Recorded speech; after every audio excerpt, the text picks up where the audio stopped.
Hello दोस्तों, आपका स्वागत है थॉट एजुकेशन मास्टर पॉइंट पर। जैसा कि हमने पिछले वीडियो में भाषा अर्जन एवं अधिगम को पढ़ा था, आज हम लोग पढ़ेंगे अभिवृद्धि एवं विकास। यदि आप लोगों को मेरी वीडियो पसंद आए तो चैनल को सब्सक्राइब करें, लाइक करें एंड शेयर करें। अभिवृद्धि एवं विकास यानी ग्रोथ एंड डेवलपमेंट, इसमें कुछ अंतर है जो हम लोग देखेंगे। अभिवृद्धि यानी जब हमारे शरीर की संरचनाएं यानी स्ट्रक्चर या आकार यानी शेप बढ़ना शुरू होता है, उसे वृद्धि कहते हैं। जब हमारे मानसिक यानी मेंटल, सामाजिक यानी सोशल, संवेगात्मक यानी इमोशनल तथा बौद्धिक यानी इंटेलेक्चुअल पक्षों में परिपक्वता यानी मैच्योरिटी आती है, उसे विकास कहते हैं। वृद्धि का स्वरूप बाह्य यानी कि एक्सटर्नल होता है, जबकि विकास का स्वरूप आंतरिक इंटरनल एवं बाह्य एक्सटर्नल दोनों होता है। वृद्धि कुछ समय के बाद रुक जाती है, जैसे लंबाई चौड़ाई, कुछ समय के बाद लंबाई चौड़ाई रुक जाता है, लेकिन विकास जीवन भर चलता रहता है। यह गर्भ टू मृत्यु तक चलता है। वृद्धि क्रम के अनुसार नहीं चलती, जबकि विकास में निश्चित क्रम होता है। जैसे वृद्धि क्रम के अनुसार नहीं चलती, जैसे कि कभी हमारी लंबाई बढ़ती है तो कभी हमारा भार बढ़ता है, लेकिन विकास में ऐसा नहीं होता, वह निश्चित क्रम के अनुसार चलता है। वृद्धि का हम मापन मेजरमेंट कर सकते हैं कि हमारी लंबाई कितनी है, भार कितना है, चौड़ाई कितना है, लेकिन विकास का हम सीधे सीधे मापन नहीं कर सकते। विकास परिवर्तनीय है। उदाहरण जैसे हम सामाजिक विकास, नैतिक विकास का मापन नहीं कर सकते, हम केवल मानसिक विकास का मापन कर सकते हैं। वृद्धि के बल परिमाणात्मक होते हैं यानी क्वांटिटेटिव होती है, जबकि विकास परिमाणात्मक और गुणात्मक क्वालिटेटिव दोनों होता है। वृद्धि होने से विकास हो भी सकता है और नहीं भी, लेकिन विकास वृद्धि के बिना भी संभव है। ज़रूरी नहीं है कि वृद्धि यानी किसी की लंबाई नहीं बढ़ी, उसका भार नहीं बढ़ा तो वह विकास नहीं कर सकता, लेकिन विकास के लिए वृद्धि की कोई आवश्यकता नहीं है। लेकिन वृद्धि होने से विकास हो भी सकता है और नहीं भी हो सकता है। जैसे परिपक्वता, इसमें क्या होता है, आनुवंशिक विन्यास यानी जेनेटिक डिस्पोजिशन के पूर्व निर्धारित रूप से प्रकट होने का प्रोसेस मैच्योरेशन कहलाता है। हेरिडिटी, यह हेरिडिटी से रिलेटेड होता है। जो होता है मैच्योरेशन, वह हेरिडिटी से रिलेटेड होता है यानी आनुवंशिक से रिलेटेड होता है। बड़े होने पर मैच्योरिटी आती रहती है। विकास के आयाम, डोमेन ऑफ डेवलपमेंट, विकास एक बहुआयामी यानी मल्टी डायमेंशनल होता है और मल्टी डायरेक्शन में होता है। शारीरिक विकास यानी फिजिकल डेवलपमेंट और गत्यात्मक विकास यानी शारीरिक विकास यानी जब शरीर के लंबाई चौड़ाई भार में वृद्धि होता है उसे शारीरिक विकास कहते हैं। गत्यात्मक विकास यानी मोटर डेवलपमेंट, यह एक तरह से बालक के शारीरिक विकास से ही जुड़ा है। यह मसल्स, हड्डियों की क्षमता और उन पर कंट्रोल करने से संबंधित होता है। गत्यात्मक विकास में बालक के चलने, दौड़ने, कूदने, भोजन करने आदि विषय को शामिल किया गया है। इसको दो भाग में बांटा जाता है, fine motor skill and gross motor skill. इसको याद करने का ट्रिक है GF, G से हो गया ग्रॉस मोटर स्किल और F से हो गया फाइन मोटर स्किल। यानी बच्चे में विकास जो है GF यानी gross to fine motor skill चलता है। इसमें फाइन मोटर स्किल होता है कि इसमें मसल्स का कम यूज होता है, यानी जैसे राइटिंग यानी लिखना, कटिंग करना, कलर करना, ब्रेकिंग, चपाती, ये सब फाइन मोटर स्किल के अंतर्गत आते हैं। बच्चा यानी कि इसमें छोटे छोटे मसल्स का प्रयोग करता है, जबकि ग्रॉस मोटर स्किल में इसमें मसल्स का ज़्यादा यूज होता है, जैसे दौड़ना, जंपिंग करना यानी कूदना, स्विमिंग करना, ये सब जो है ग्रॉस मोटर स्किल के अंतर्गत आते हैं। और विकास के अंतर संबंधित आयाम भी होते हैं, जैसे physical development, cognitive development, social development, emotional development, यानी यह सब एक दूसरे से इंटर रिलेटेड होते हैं। इसकी याद करने का ट्रिक है PCSE।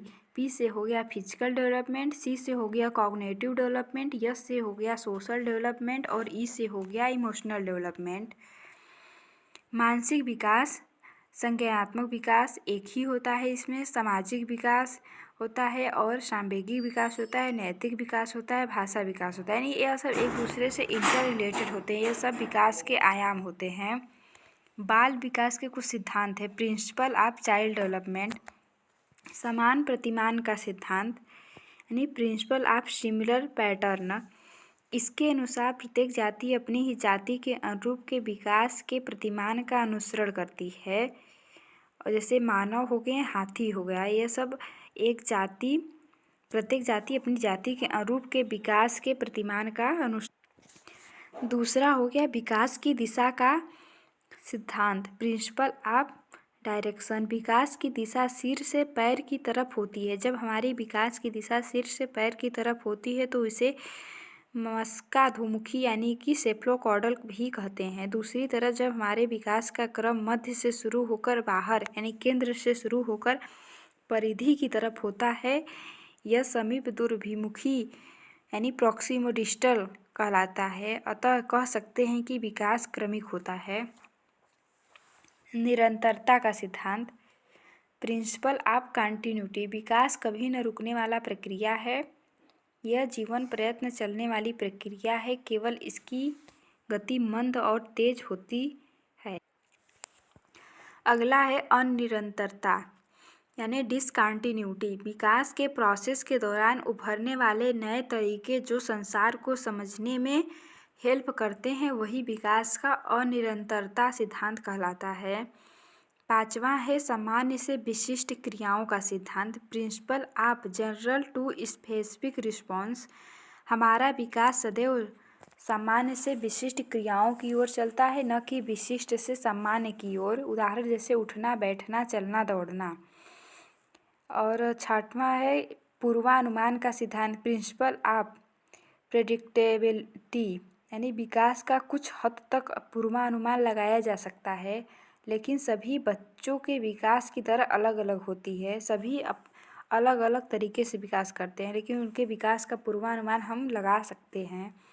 सातवां हो गया एकीकरण का सिद्धांत, प्रिंसिपल ऑफ यूनिटरी प्रोसेस। बच्चों में एकीकरण का गुण पाया जाता है, यानी कि जैसे कि बच्चे में शारीरिक विकास के साथ साथ मानसिक विकास भी होता है, उसके साथ सोशल विकास यानी सोशल डेवलपमेंट यानी सामाजिक विकास भी होता है। आठवां हो गया वर्तुलाकार बनाम रेखी प्रवृत्ति का सिद्धांत, principle of spiral version linear advancement. विकास कभी भी रेखी नहीं होता, मतलब वह कभी भी सीधी रेखा में नहीं चलता, कभी उसकी गति धीमी तो कभी तेज हो सकती है। नौवां है अंतर संबंधित विकास का सिद्धांत, principle of inter related development. शारीरिक, बौद्धिक, संवेगात्मक, सामाजिक और अन्य प्रकार के विकास अंतर संबंधित और परस्पर निर्भर करते हैं, यानी ये सब एक दूसरे से इंटर रिलेटेड होते हैं। 10वां हो गया व्यक्तिगत भिन्नता का सिद्धांत, प्रिंसिपल ऑफ इंडिविजुअल डिफरेंस। बच्चों का विकास व्यक्तिगत विभिन्नता के अनुसार चलता है। किसी में विकास की गति तेज तो किसी में कम होती है। बच्चों के विकास में individual different heredity and environment की पारस्परिक पर डिपेंड करता है। इन्हीं दोनों की वजह से बच्चे में व्यक्तिगत विभिन्नता होते हैं। हमारी इंटेलिजेंस, मोटिवेशन, इंटरेस्ट etc अलग अलग होती है। सभी बच्चे के जो है इंटेलिजेंस यानी बुद्धि, मोटिवेशन यानी अभिप्रेरणा और रुचि etc इत्यादि सब अलग अलग होती है। स्टेज ऑफ डेवलपमेंट, बाल विकास की अवस्थाएं, स्टेज ऑफ चाइल्ड डेवलपमेंट।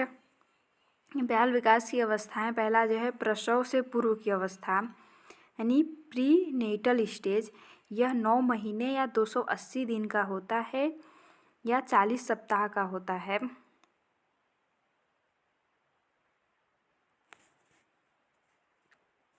यह अवस्था माता पिता के गर्भाधान से शुरू होती है। कंसेप्शन यानी माता पिता के गर्भाधान से शुरू होती है यह अवस्था, से कहते हैं प्रसव पूर्व अवस्था। और दूसरा है शैशवावस्था, इन्फेंसी स्टेज, जन्म से 2 वर्ष का होता है। इस अवस्था में शिशु पूर्ण रूप से माता पिता पर निर्भर रहता है, उसका विकास मूल प्रवृत्तियों पर आधारित होता है। इस अवस्था में तेज शारीरिक मानसिक अधिगम की अवस्था होती है, यानी इसमें जो है शारीरिक मानसिक विकास तीव्र गति से होता है। नैतिकता का अभाव होता है, इसमें उसके मोरलिटी उतना नहीं होता। प्राथमिक समाजीकरण यानी प्राइमरी सोशलाइजेशन की प्रक्रिया इसी अवस्था में होती है। और अब तीसरा है पूर्व बाल्यावस्था, ईयरली चाइल्डहुड स्टेज, यह 2 से 6 वर्ष का होता है। इस अवस्था में जिज्ञासा क्यूरियोसिटी ज़्यादा होती है। इस अवस्था को टॉय एज कहा जाता है, खेल का अवस्था। यह भाषा अर्जन लैंग्वेज एक्विजिशन के लिए संवेदनशील चरण है, यानी सेंसिटिव पीरियड है। सेंसिटिव पीरियड का मतलब कि इसी समय बच्चा जो है भाषा को ग्रहण करता है, अर्जन करता है। इस अवस्था में बच्चा कल्पनाशीलता वाले गेम्स में एक्टिव रूप से भाग लेता है। चौथा है मध्य बाल्यावस्था, मिडल चाइल्डहुड एज, इसे आरंभिक स्कूल की एज कहा जाता है, यानी इस एज में बच्चा स्कूल जाने लगता है। इसे गंदी अवस्था कहा जाता है क्योंकि बच्चा इस एज में कहीं भी खेलने लगता है। इसे स्फूर्ति की या स्मार्ट एज कहा जाता है। इसे खेलों की अवस्था गेम स्टेज कहा जाता है। इस अवस्था में संग्रहण यानी स्टोरेज की प्रवृत्ति विकसित होने लगती है, यानी बच्चा माचिस की डिब्बियाँ इकट्ठा कर करके उसे गेम खेलता रहे। इसे टोली या समूह है गैंग की अवस्था कहता है। इसमें बच्चे जो है टोली यानी कि जैसे दोस्तों का एक समूह बनाते हैं और उसमें रहना पसंद करते हैं। इसे जीवन का अनोखा काल कहा जाता है। इसे तार्किक चिंतन लॉजिकल थिंकिंग की अवस्था कहा जाता है, यानी बच्चा तार्किक चिंतन करना ही स्टार्ट कर देता है। और चौथा है किशोरावस्था, एडोलोसेंस, 11 से 18 वर्ष तक होता है। इसमें अक्सर परिवार की तुलना में फ्रेंड की राय महत्वपूर्ण होती है। इसमें बच्चा जो है अपने फ्रेंड को ज़्यादा मानता है, उनकी राय ज़्यादा महत्वपूर्ण होती है उसके लिए। इसे जीवन का सबसे कठिन काल कहा जाता है, हार्ड टाइम। इसे संघर्ष यानी स्ट्रगल, तनाव यानी स्ट्रेस, आंधी तूफान की अवस्था कहा जाता है। इसमें विषम लिंगी आकर्षण होता है, यानी कि लड़का लड़कियों की तरफ आकर्षित होता है, यदि बालक है तो बालिका की तरफ आकर्षित होता है, और बालिका बालकों की तरफ आकर्षित होती है। इसीलिए इसे विषम लिंगी आकर्षण होता है। इस अवस्था को स्वर्णकाल या गोल्डन एज भी कहा जाता है। इस अवस्था में बच्चे अमूर्त चिंतन यानी एब्स्ट्रैक्ट थिंकिंग करते हैं। इस अवस्था में वीर पूजा की भावना होती है। इसी तरह नेक्स्ट वीडियो के लिए हमारे चैनल को सब्सक्राइब करें, लाइक करें एंड शेयर करें।